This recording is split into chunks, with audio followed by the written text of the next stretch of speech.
നമസ്കാരം, വള്ളുവനാട് ന്യൂസിലേക്ക് സ്വാഗതം. അങ്ങാടിപ്പുറം FCIയിലെ ചുമട്ടുതൊഴിലാളികൾ CITU വിട്ട BMSൽ ചേർന്നെന്ന് പറയുന്നത് കള്ളമെന്നും 2 വർഷമായി CITUമായി ബന്ധമില്ലാത്തവരാണ് ഇപ്പോൾ CITU വിട്ട് BMSൽ ചേർന്നെന്ന് പറയുന്നത് എന്നും CITU Mankada area president Hari. അറവുകാരന്റെ കടയിൽ സ്വന്തം തല വെച്ചു കൊടുക്കുന്ന ഏർപ്പാടാണ് ഇവിടെയുള്ള തൊഴിലാളികൾ ചെയ്യുന്നതെന്നും CITU മങ്കട ഏരിയ പ്രസിഡന്റ്. CITUവിൽ നിന്ന് പോയി എന്ന് പറയുന്നത് തീർത്തും തെറ്റാണ്. 2 വർഷമായിട്ട് ഈ പറയുന്ന തൊഴിലാളികൾക്ക് CITUമായി യാതൊരു ബന്ധവുമില്ല. CITUയിൽ അംഗങ്ങളാവണമെങ്കിൽ CITU മെമ്പർഷിപ്പ് ഉണ്ടാവണം, CITUവിന്റെ വരിസംഖ്യ അടയ്ക്കുന്നവരാവണം. 2024 മുതൽ അവരാരും തന്നെ CITU മെമ്പർഷിപ്പിലില്ല, CITU വരിസംഖ്യ അടയ്ക്കുന്നില്ല. അതുകൊണ്ട് തന്നെ അവർ CITU തൊഴിലാളികളല്ല. മറ്റൊന്ന്, അവർ പറയുന്ന വിഷയം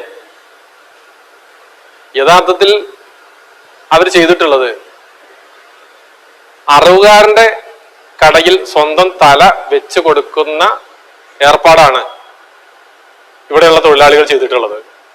എന്തുകൊണ്ടാണ് അത് പറയാൻ കാരണം? കാരണം ഇത് കേന്ദ്ര ഗവൺമെന്റിന്റെ നയമാണ്.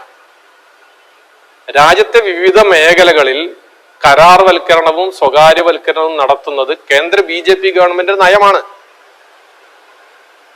അതിന്റെ ഭാഗമായിട്ടാണ് FCIകളിലും ഇത്തരത്തിൽ കരാർവൽക്കരണം നടത്തിക്കൊണ്ടിരിക്കുന്നത്. ഈ ഗവൺമെന്റ് വന്നതിന് ശേഷം,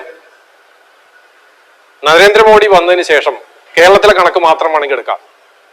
2017 കേരളത്തിൽ 19 FCI ഗോഡൌണുകളുണ്ട്. 19 ഗോഡൌണുകളിലുമായി 3500-ലധികം വരുന്ന തൊഴിലാളികൾ തൊഴിലെടുത്തിരിക്കുന്ന മേഖലയാണ് കേരളത്തിലെ FCI ഗോഡൌണുകൾ. എന്നാൽ പിന്നീട് കരാർവൽക്കരണവും സ്വകാര്യവൽക്കരണവും വന്നതിന്റെ ഭാഗമായി ആ 19 എണ്ണത്തിൽ 13 എണ്ണത്തിലും കരാർവൽക്കരണം പൂർത്തിയാക്കി കഴിഞ്ഞു. അങ്ങാടിപ്പുറവും അതുപോലെ തന്നെ തിക്കോടിയും ഇപ്പൊ ടെൻഡർ ക്ഷണിച്ചിട്ടുണ്ട്. ആരാത് ചെയ്യണത്? കേരളത്തിലെ CITU ആണോ, അല്ലെങ്കിൽ കേരളത്തിലെ ഇടതുപക്ഷ ഗവൺമെന്റ് ആണോ? FCI എന്ന് പറയുന്നത് കേന്ദ്ര ഗവൺമെന്റ് സ്ഥാപനമാണ്. ആ കേന്ദ്ര ഗവൺമെന്റ് നയത്തിന്റെ ഭാഗമായി FCI ഘട്ടം ഘട്ടമായി കേരളത്തിലെ FCI ഗോഡൌണുകൾ സ്വകാര്യവൽക്കരിക്കുന്നതിന്റെ ഭാഗമായി, കരാർവൽക്കരിക്കുന്നതിന്റെ ഭാഗമായി പ്രൈവറ്റൈസേഷൻ നടത്തിക്കൊണ്ടിരിക്കുക. 19-ൽ 13 ഈ നടപടി പൂർത്തിയാക്കി കഴിഞ്ഞു. 2 എണ്ണത്തിൽ നടപടി ഇപ്പോൾ ആരംഭിച്ച് ടെൻഡർ വിളിച്ചു കഴിഞ്ഞു. ഇനി കേവലം 4 ഗോഡൌണുകൾ മാത്രമാണ് ഇനി കേരളത്തിൽ അവശേഷിക്കാൻ പോകുന്നത്. ഈ BJP ഗവൺമെന്റ് നയം കേരളത്തിലെ എല്ലാ ഗോഡൌണുകളിലും ഇത് വ്യാപിക്കും എന്നുള്ളതിൽ തർക്കമില്ല. 3500-ലധികം വരുന്ന തൊഴിലാളികൾ കേരളത്തിൽ ഈ രംഗത്തുണ്ടായിരുന്നതെങ്കിൽ ഇന്ന് കേവലം അത് 372 എണ്ണം മാത്രമാണ്, തൊഴിലാളികൾ മാത്രമാണ്. വർഷങ്ങളായി ഈ മേഖലയിൽ പുതിയ തൊഴിലാളികളെ FCI നിയമിക്കുന്നില്ല. ഇപ്പൊ ഈ അങ്ങാടിപ്പുറം ഗോഡൌൺ, അങ്ങാടിപ്പുറത്തെ കുറിച്ച് അറിയുന്നവർക്കറിയാം. 140-ലധികം വരുന്ന തൊഴിലാളികൾ ഒരു ഘട്ടത്തിൽ അങ്ങാടിപ്പുറത്തെ FCI ഗോഡൌണിൽ തൊഴിലെടുത്തിരുന്നു, വിവിധ യൂണിയനുകളായിട്ട്. ഇന്ന് എത്രയാണ്? അവരെന്നെ പറഞ്ഞല്ലോ, 61ആണ്. പിരിഞ്ഞു പോകുന്നവർക്ക് പകരമായി നിയമനം നടക്കുന്നില്ല.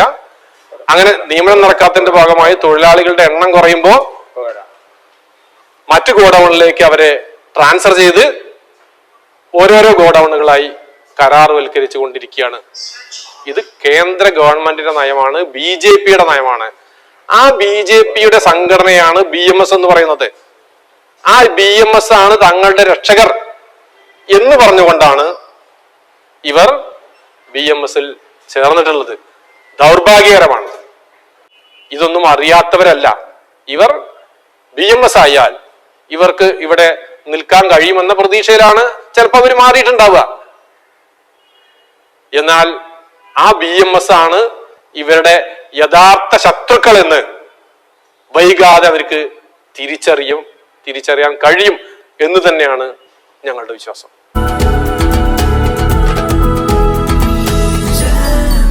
Jam June Hypermarket, exceeding expectations.